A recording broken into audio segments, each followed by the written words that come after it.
भारत में नदियों को हमेशा माँ का दर्जा दिया जाता है।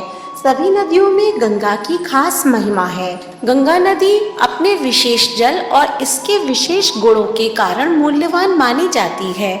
इसका जल अपनी शुद्धता और पवित्रता को लंबे समय तक बनाए रखता है। माना जाता है कि गंगा का जन्म भगवान विष्णु के पैरों से हुआ था। साथ ही यह शिव की जटाओं में निवास करती है। गंगा स्नान, पूजन और दर्शन करने से पापों का नाश होता है, व्याधियों से मुक्ति होती है। ऐसा माना जाता है कि जो कोई भी इस पवित्र नदी में एक बार डुबकी लगा लेता है, उसके सारे पाप धुल जाते हैं। पर कभी आपने ये सोचा है कि आखिर ऐसा क्यों कहा जाता है? आखिर क्या कारण है कि लोग गंगा को पापनाशनी मानते हैं?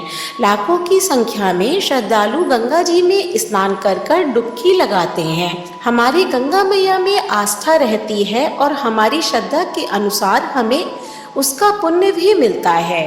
पर क्या केवल गंगा में डुबकी लगाने से ही हमारे पाप धुल जाते हैं? इसका भावार्थ क्या है और प्रत्यक्ष में हमें क्या करना चाहिए जिससे हमारे पापों का नाश हो सके? आइए जानते हैं। नमस्कार, स्वागत है आपका सनातन ज्ञान और संस्कार चैनल पे। हमें गंगा मैया में डुबकी लगाते समय गंगा मैया की शरण में जा रहे हैं, हमेशा ऐसा भाव रखना चाहिए। हमसे जाने अनजाने में बहुत से पाप और गलतियां हो जाती हैं। ऐसे पाप और गलतियों के लिए हमें गंगा मैया की शरण में जाकर उनसे क्षमा याचना करनी चाहिए। मन में पश्चाताप होना चाहिए कि ऐसे जाने अनजाने में पाप हमसे दोबारा ना हो। इसके लिए गंगा माँ से शरणागत भाव से प्रार्थना करनी चाहिए, तभी हमारे पापों का नाश होता है। कितने लोग गंगा मैया में नहाते समय साबुन का उपयोग करते हैं अथवा वहाँ अपने कपड़े धोते हैं, जिससे गंगा में साबुन का पानी जाता है या पॉलीथीन इत्यादि में पूजा की सामग्री प्रभावित कर देते हैं। गंगा को स्वच्छ रखना हमारा धार्मिक कर्तव्य है। गंगा भारत की ही नहीं अपितु विश्व की अमूल्य धरोहर है। हिंदू धर्म में तो उसे देवी ही मानते हैं। हम कहते हैं ना, गंगा दर्शन से भी पाप नष्ट हो जाते हैं। तो जब भी हम गंगा तट पर जाएं तो हमें ये भाव रखना चाहिए कि हम गंगा देवी की गोद में आ गए हैं और गंगा को स्वच्छ एवं पवित्र रखने से ही हमें इसके दर्शनों का लाभ होगा। गंगा मैया के दर्शन करते समय भावपूर्ण हाथ जोड़कर गंगा मैया का सूक्ष्म रूप आंखों के सामने लाना चाहिए और उनके समक्ष नतमस्तक होकर उन्हें प्रणाम करना चाहिए। गंगा का जल स्वयं में ही इतना पवित्र है कि वहाँ पर किसी साबुन का प्रयोग करने की आवश्यकता नहीं होती है। कपड़े भी गंगा तट पर नहीं धोने चाहिए। गंगा मैया की उत्पत्ति विष्णु जी के श्री चरणों के स्पर्श से हुई है और फिर उच्च लोकों से होती हुई शिव जी की जटा से पृथ्वी पर अवतरित हुई है। इसीलिए ऐसी गंगा जी का ईश्वरीय तत्व और चैतन्य टिकाए रखने से ही हमें गंगा दर्शन और गंगा स्नान का फल प्राप्त हो सकता है। जब भी गंगा नदी पर जा रहे हैं तो जैसे मनोरंजन हेतु किसी यात्रा में जा रहे हैं, ऐसा नहीं करना चाहिए। पूरी यात्रा के दौरान अधिक से अधिक गंगा मैया का स्मरण करना चाहिए। हमें साक्षात गंगा मैया के ही दर्शन होने वाले हैं, ऐसा भाव मन में रखना चाहिए। गंगा तट पर की गई साधना का फल बहुत अधिक प्रमाण में मिलता है।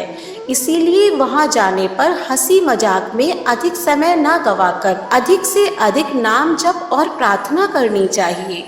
गंगा के आसपास का परिसर भी बहुत सात्विक होता है, अतः वहां जब जाएं तो ऐसा भाव रखें कि वहां की सात्विकता से मेरे स्थूल और सूक्ष्म सभी देहों की शुद्धि हो रही है। इससे हमारी साधना होगी और हमें आनंद मिलेगा। गंगा नदी पर बहुत से धार्मिक अनुष्ठान व धार्मिक विधियां की जाती हैं, जैसे गंगा पूजन, गंगा माँ की आरती, पूर्वजों का श्राद्ध, अपने प्रियजनों का अस्थि विसर्जन, पितृ तर्पण आदि अनेक विधियां गंगा जी के तट पर की जाती हैं। इसके संदर्भ में पहले हम एक छोटा सा शास्त्र समझ लेते हैं। द्वापर युग में जब कर्म कांड की साधना थी तब विधि विधियां यथोचित शास्त्र के अनुसार ही की जाती थी। मंत्रों का उच्चारण एकदम शुद्ध होता था और उस समय कर्मकांड करने वाले की अपनी साधना बहुत होती थी, जिससे ऐसे अनुष्ठान और विधियां करने से देवता उपस्थित होते थे और उसका हमें फल प्रदान करते थे। पर आज कलयुग में योग्य पुजारी या कर्मकांड करने वालों को ढूंढना इतना सरल नहीं है। इसीलिए हमें जो भी मिलते हैं या हमारी पहचान के हों, हम उनसे ही विधि करवा लेते हैं। इसीलिए आज हमें देवताओं की अनुभूति नहीं आती अथवा उसका उतना फल भी हमें प्राप्त नहीं हो पाता है। पर ऐसा नहीं है कि कलयुग में देवी देवता नहीं हैं अथवा हम उनकी अनुभूति नहीं ले सकते।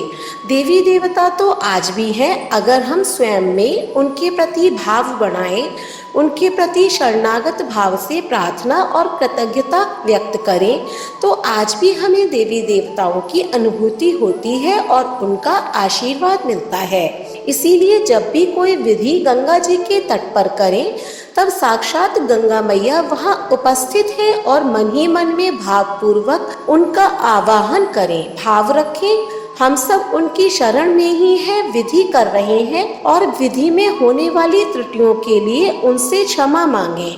ऐसा मन में विचार कर उनकी पूजा करें और विधि सफल होने के लिए शरणागत भाव से प्रार्थना करें। तब उस विधि से हमें आध्यात्मिक लाभ होकर हमारी साधना भी पूर्ण होगी।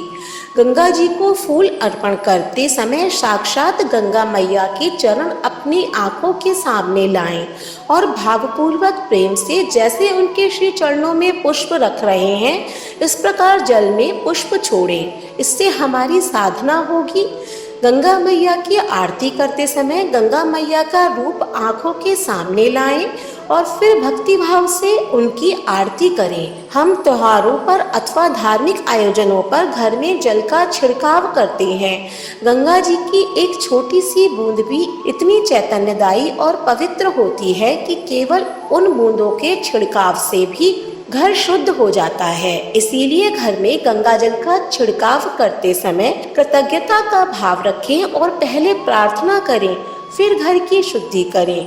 गंगा जल स्वयं ही बहुत पवित्र है, पर प्रार्थना करने से उसका ईश्वरीय तत्व कार्यरत होता है और उसका हमें आध्यात्मिक स्तर पर लाभ मिलता है। हम गंगा जल लेकर संकल्प करते हैं, तब केवल गंगा जल हाथ में लेकर कुछ मंत्रों से संकल्प करते हैं, परंतु तब ऐसा भाव रखें कि हम गंगा जी के सामने शरणागत भाव से खड़े होकर संकल्प कर रहे हैं और गंगा मैया वह संकल्प सफल होने के लिए आशीर्वाद दे रही हैं। तब हमें उस संकल्प का पूरा लाभ मिलेगा। इस प्रकार गंगा माता के प्रति भक्ति भाव बढ़ाने से हम गंगा माता का स्थूल और सूक्ष्म दोनों स्तरों पर लाभ ले सकते हैं। इस प्रकार माँ के प्रति श्रद्धा भाव रखने से जब हम गंगा में स्नान कर डुबकी लगाएंगे, तो फिर हमें गंगा माँ का पूर्ण आशीर्वाद प्राप्त होगा। हमें उम्मीद है कि इस वीडियो के माध्यम से हमने जो आपको समझाने का प्रयास किया है वह आपको समझ आ गया होगा। अपनी राय हमें कमेंट बॉक्स में जरूर बताएं और अगर वीडियो अच्छी लगी हो तो इसे लाइक करें और ज्यादा से ज्यादा शेयर करें। ऐसे ही धार्मिक वीडियोस देखने के लिए हमारे चैनल को सब्सक्राइब करें। धन्यवाद।